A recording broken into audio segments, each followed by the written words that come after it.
यह कहानी काल्पनिक या सच्ची घटना से प्रेरित भी हो सकती है। इसका उद्देश्य किसी भी प्रकार के अंधविश्वास या काला जादू का समर्थन करना बिल्कुल नहीं है। इस कहानी के माध्यम से हम किसी की आस्था को ठेस पहुंचाना नहीं चाहते। कृपया कहानी को केवल मनोरंजन के उद्देश्य से ही सुनें। कमजोर दिल वाले या बच्चे बूढ़े इसे ना सुनें। हमने कहानी के पात्रों और स्थान के नाम बदल दिए हैं ताकि कहानी सुनते वक्त किसी को भी कोई परेशानी ना हो। इससे पहले कि हम कहानी की ओर बढ़ें, स्वागत है आपका अपने चैनल अनकही में। यदि आप इस चैनल पर पहली बार आए हैं तो आपसे हमारा अनुरोध है कि चैनल को सब्सक्राइब कर लें ताकि हमारी आने वाली वीडियो आप तक आसानी से पहुंच सके।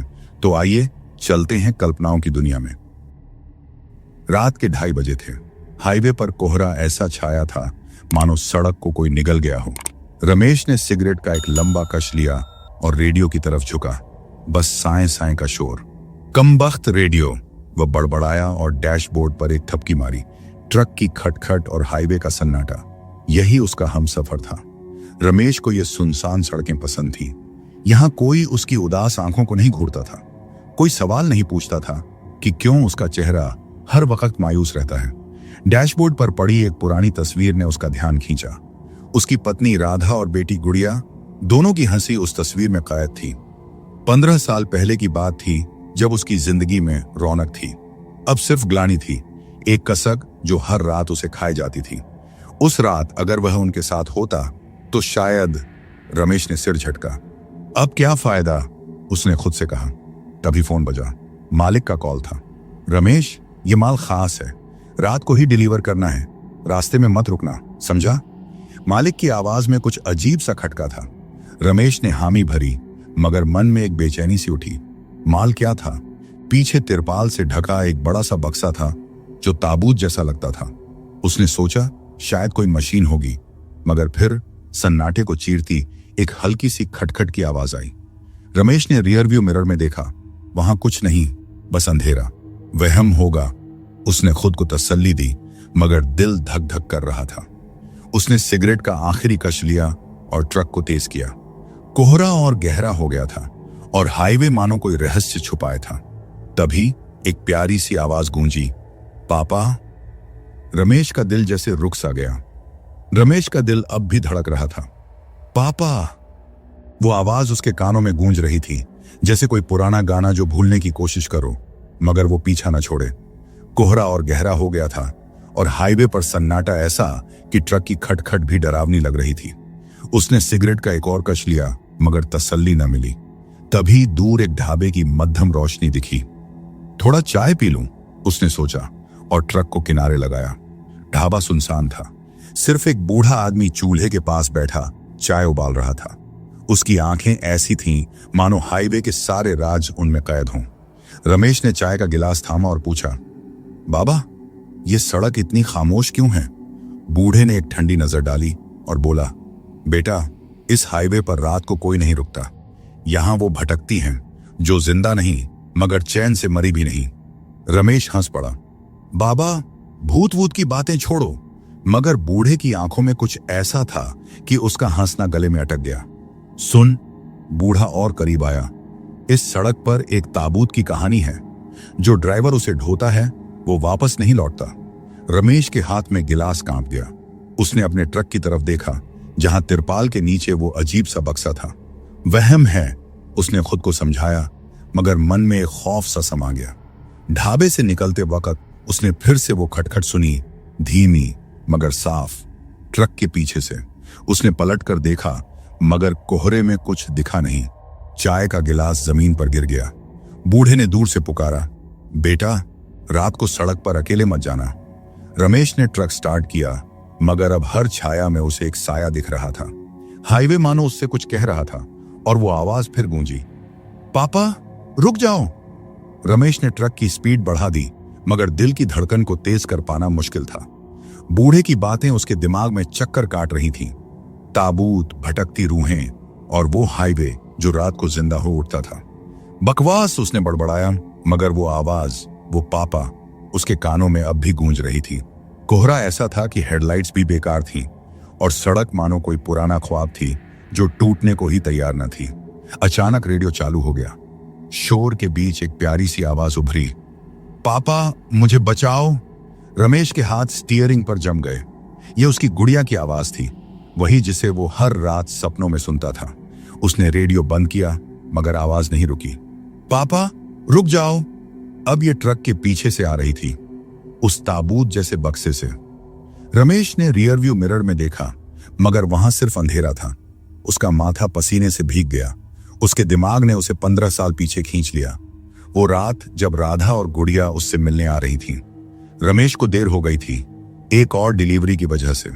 उसने फोन पर कहा था, तुम लोग रुको, मैं आता हूं। मगर वो नहीं पहुंचा। रास्ते में उनकी गाड़ी पलट गई थी। गुड़िया की छोटी सी हंसी, राधा की गर्मजोशी, सब कुछ उस रात सड़क पर बिखर गया। रमेश ने आंखें मूंद ली मगर आंसुओं को रोक न सका। मैंने तुम्हें छोड़ा नहीं गुड़िया, वह फुसफुसाया। तभी फिर वही आवाज, पापा मुझे डर लग रहा है। रमेश ने ब्रेक मारी। ट्रक रुका। सन्नाटा ऐसा कि उसकी सांसें भी सुनाई दे रही थी। उसने हिम्मत जुटाई और पीछे की तरफ देखा। तिरपाल हल्का सा हिला, जैसे कोई साया उसे छूकर निकला हो। गुड़िया, उसने पुकारा मगर जवाब में सिर्फ खामोशी थी। मगर फिर कोहरे के बीच उसे सड़क पर एक छोटी सी छाया दिखी, बिल्कुल उसकी बेटी जैसी। रमेश की सांसें थम सी गई थीं।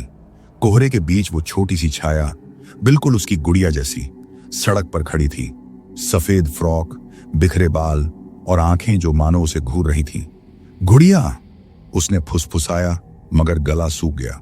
उसने ट्रक का दरवाजा खोला और बाहर कदम रखा।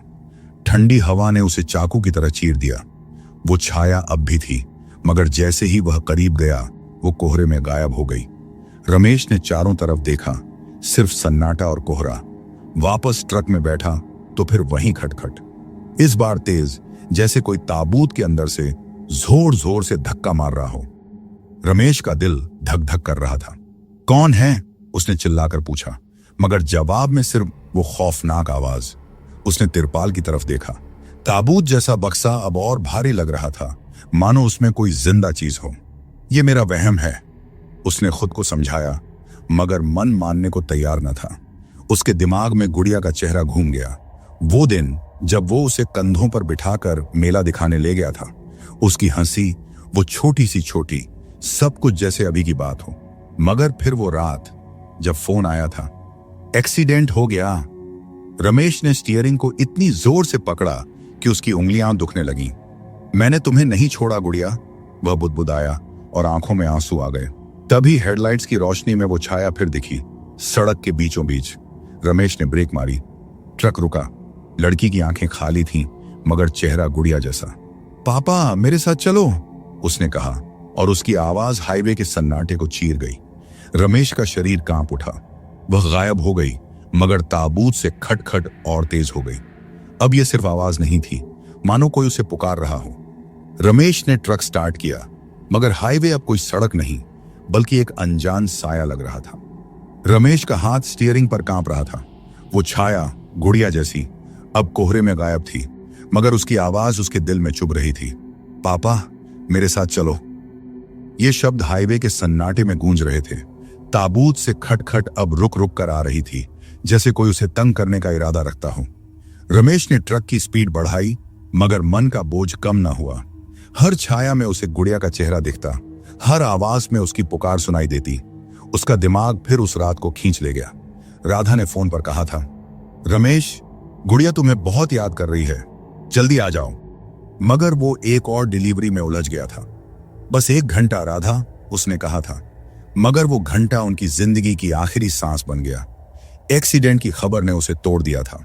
वो अस्पताल तक नहीं पहुंच पाया था। राधा की साड़ी, गुड़िया की छोटी सी फ्रॉक, सब खून से सने थे। मैंने तुम्हें छोड़ा नहीं, रमेश ने फुसफुसाया मगर ग्लानि का साया उसे निगल रहा था। तभी ट्रक की हेडलाइट्स फीकी पड़ गईं। कोहरा इतना घना था कि सड़क गायब सी लग रही थी। रमेश ने रेडियो चालू किया मगर उसमें से सिर्फ एक रिड़ियाती सी आवाज आई, पापा तुम कहां थे? रमेश ने सिर पकड़ लिया। ये उसका दिमाग था या हाईवे का कोई खौफनाक खेल। ताबूत से फिर खटखट शुरू हुई, इस बार इतनी जोर से कि ट्रक हिल सा गया। उसने मिरर में देखा, वहां एक साया था तिरपाल के पास, राधा जैसी। उसकी आंखें खाली थीं मगर चेहरा गुस्से से भरा। तुमने हमें मरने दिया, साय ने कहा। रमेश चीख पड़ा और ब्रेक मारी। ट्रक रुका, सन्नाटा छा गया, मगर फिर ताबूत से एक ठंडी हंसी गूंजी, गुड़िया की हंसी। रमेश का दिल जैसे रुक सा गया। रमेश का शरीर ठंडा पड़ गया था। गुड़िया की हंसी अभी भी उसके कानों में गूंज रही थी, मगर अब वो हंसी नहीं, एक खौफनाक रिरियाहट थी। ट्रक की हेडलाइट्स फिर से फीकी पड़ गईं और अचानक इंजन खटखटाकर रुक गया। हाईवे पर सन्नाटा ऐसा था कि रमेश की सांसें भी सुनाई दे रही थी। उसने स्टार्ट करने की कोशिश की, मगर ट्रक ने जवाब दे दिया। कमबख्त मशीन, वह बड़बड़ाया, मगर मन में डर का साया गहरा रहा था। ताबूत से खटखट अब और तेज थी, जैसे कोई अंदर से जोर जोर से दरवाजा पीट रहा हो। कोहरे में दूर एक टिमटिमाती रोशनी दिखी। रमेश ने हिम्मत जुटाई और ट्रक से उतरकर उस तरफ बढ़ा। कुछ कदमों बाद उसे एहसास हुआ कि वो हाईवे पर नहीं, बल्कि एक तंग कच्ची सड़क पर था। सड़क के अंत में एक सुनसान गांव था। टूटी फूटी झोपड़ियां, खामोश गलियां और एक पुराना कुआं। गांव में जिंदगी का नामो निशान नहीं था, मगर ताबूत की खटखट अब भी उसके पीछे थी। उसने पलट कर देखा, ट्रक वहीं खड़ा था, तिरपाल हल्का सा हिल रहा था। ये क्या जगह है, रमेश ने बुदबुदाया। तभी कुएं के पास एक साया हिला, राधा जैसी। उसकी साड़ी हवा में लहरा रही थी, मगर चेहरा धुंधला। रमेश, तुमने हमें छोड़ा, साय ने कहा। रमेश पीछे हटा, मगर उसका पैर ठोकर खा गया। वह गिर पड़ा। ताबूत से अब एक रिड़ियाती आवाज आई, पापा, मुझे बाहर निकालो। रमेश का दिल जैसे मुट्ठी में जकड़ गया। उसने हिम्मत बटोरी और ट्रक की तरफ दौड़ा। तिरपाल हटाया तो ताबूत सामने था। लकड़ी पुरानी, मगर उसमें से कुछ ठंडा सा निकल रहा था। उसने कांपते हाथों से ताबूत छुआ। अंदर से एक जोरदार धक्का लगा और ढक्कन हल्का सा खुल गया। रमेश चीख पड़ा। अंदर कुछ था या कोई था। रमेश का दिल जोर जोर से धड़क रहा था। ताबूत का ढक्कन हल्का सा खुला था और उसमें से ठंडी हवा का एक झोंका निकला, मानो कोई रूह बाहर आ रही हो। उसने पीछे हटने की कोशिश की, मगर पैर जैसे जमीन में गड़ गए। सुनसान गांव की खामोशी अब और भारी थी। कोहरे में कुएं के पास वो साया फिर दिखा, राधा जैसी। उसकी साड़ी हवा में लहरा रही थी, मगर चेहरा अब साफ था, आंखें खाली और होंठों पर एक ठंडी मुस्कान। रमेश, तुमने हमें मरने दिया, उसने कहा। रमेश ने सिर पकड़ लिया। राधा, मैंने नहीं चाहा था, वह चीखा, मगर उसकी आवाज सन्नाटे में खो गई। तभी ताबूत से एक और आवाज गूंजी, पापा, मुझे डर लग रहा है। ये गुड़िया थी। रमेश ने कांपते हाथों से ताबूत की तरफ देखा।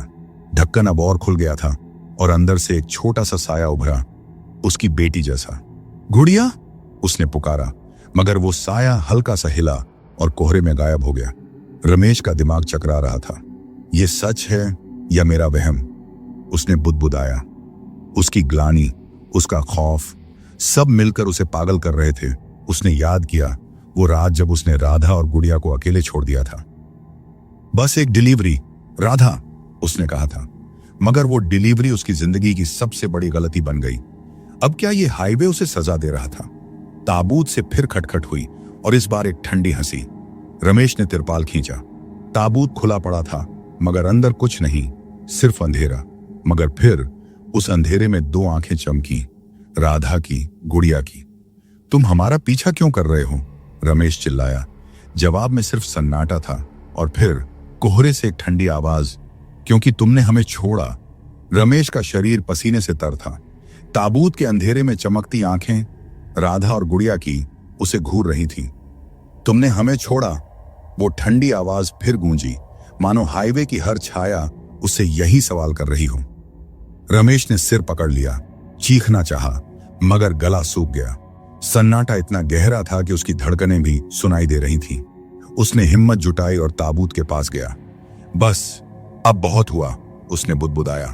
कांपते हाथों से उसने ताबूत का ढक्कन पूरा खोला। अंदर कुछ नहीं था, न राधा न गुड़िया, सिर्फ एक पुराना धूल भरा आईना। उसमें रमेश का अपना चेहरा था, थका, टूटा और आंसुओं से भीगा। ये क्या माजरा है? उसने फुसफुसाया, मगर फिर आईने में उसका चेहरा बदल गया। पहले राधा दिखी, उसकी आंखों में उदासी, फिर गुड़िया, उसकी मासूम हंसी अब खौफनाक लग रही थी। तुम हमें भूल गए, दोनों ने एक साथ कहा। रमेश पीछे हटा, मगर आईने ने उसे जकड़ लिया। उसने देखा वो रात जब राधा और गुड़िया उससे मिलने आ रही थी। उसकी गलती, उसकी ग्लानि सब आईने में छल चित्र की तरह चलने लगा। मैंने तुम्हें नहीं छोड़ा, रमेश चिल्लाया। मैं बस देर हो गई थी। उसने आईने को जोर से थपथपाया और वो चटक गया। टुकड़ों में उसका चेहरा बिखर गया, मगर हर टुकड़े में राधा और गुड़िया की आंखें थीं। ताबूत से अब कोई खटखट नहीं थी, सिर्फ एक ठंडी सांस जो रमेश के गले को छू रही थी। उसने आंखें मूंद ली और फुसफुसाया, मुझे माफ कर दो राधा, गुड़िया मुझे माफ कर दो। तभी कोहरा हल्का हुआ। गांव की झोपड़ियां गायब थीं। ट्रक फिर हाईवे पर था। ताबूत अब भी खुला था, मगर आईना गायब। रमेश ने सिर झुकाया। उसकी ग्लानि अब साए की तरह नहीं, बल्कि एक सच की तरह सामने थी। रमेश का सिर झुका था, आंखें आंसुओं से भरी थीं। ताबूत खुला पड़ा था, मगर अब न कोई खटखट थी, न कोई साया। हाईवे की खामोशी अब भी थी, मगर कोहरा हल्का हो रहा था। उसने तिरपाल की तरफ देखा। ताबूत अब सिर्फ एक पुराना लकड़ी का बक्सा लग रहा था, जैसे उसका खौफ उसकी ग्लानि का ही खेल था। रमेश ने गहरी सांस ली और फुसफुसाया, राधा, गुड़िया, मैंने तुम्हें नहीं छोड़ा, मगर मैं खुद को माफ न कर सका। उसने ट्रक का दरवाजा खोला और बाहर कदम रखा। हाईवे पर सुबह की पहली किरण फूट रही थी। कोहरा छोंट रहा था और सड़क अब साफ दिख रही थी। उसने डैशबोर्ड पर पड़ी तस्वीर उठाई, राधा और गुड़िया की। इस बार उनकी हंसी उसे सताने की बजाय तसल्ली दे रही थी। मुझे माफ कर दो, उसने फिर कहा, और एक आंसू उसकी तस्वीर पर गिरा। तभी हल्की सी हवा चली और उसे लगा जैसे कोई उसका कंधा थपथपा गया। उसने पलट कर देखा, कोई नहीं था, मगर उसका दिल हल्का था, जैसे कोई बोझ उतर गया हो। रमेश ने ट्रक स्टार्ट किया। इंजन की खटखट अब डरावनी नहीं, बल्कि जिंदगी की तरह लग रही थी। हाईवे आगे बढ़ रहा था और सूरज की रोशनी सड़क पर चमक रही थी। क्या वो सब सच था? राधा और गुड़िया के साए, ताबूत की खटखट, वो सुनसान गांव, या सिर्फ उसकी ग्लानि का भ्रम? रमेश को जवाब नहीं मिला, मगर अब उसे जवाब की जरूरत भी नहीं थी। उसने तस्वीर को सीने से लगाया और ट्रक को आगे बढ़ाया। हाईवे अब सन्नाटे का नहीं, बल्कि एक नई शुरुआत का रास्ता लग रहा था। रमेश के चेहरे पर एक हल्की सी मुस्कान थी। तो दोस्तों, ये थी आज की हमारी खौफनाक कहानी। मैं उम्मीद करता हूं कि आपको हमारी ये कहानी पसंद आई होगी। आपसे मेरा अनुरोध है कि वीडियो को लाइक करें, दोस्तों के साथ शेयर करें, और हो सके तो हमारे चैनल अनकही को सब्सक्राइब कर लें, ताकि हमारी आने वाली वीडियो आपसे मिस ना हो सके। अगर आपके पास भी अपनी कोई कहानी है जिसे आप हम सभी के साथ शेयर करना चाहते हैं, तो उसे लिखकर या वॉइस रिकॉर्ड करके, जैसे आप चाहें, हमें डिस्क्रिप्शन में दिए गए कॉन्टैक्ट डिटेल्स पर भेज सकते हैं। हमें आपकी कहानियों को सुनाने में बेहद खुशी होगी। तो मिलते हैं किसी और दिन कोई और नई कहानी के साथ। धन्यवाद।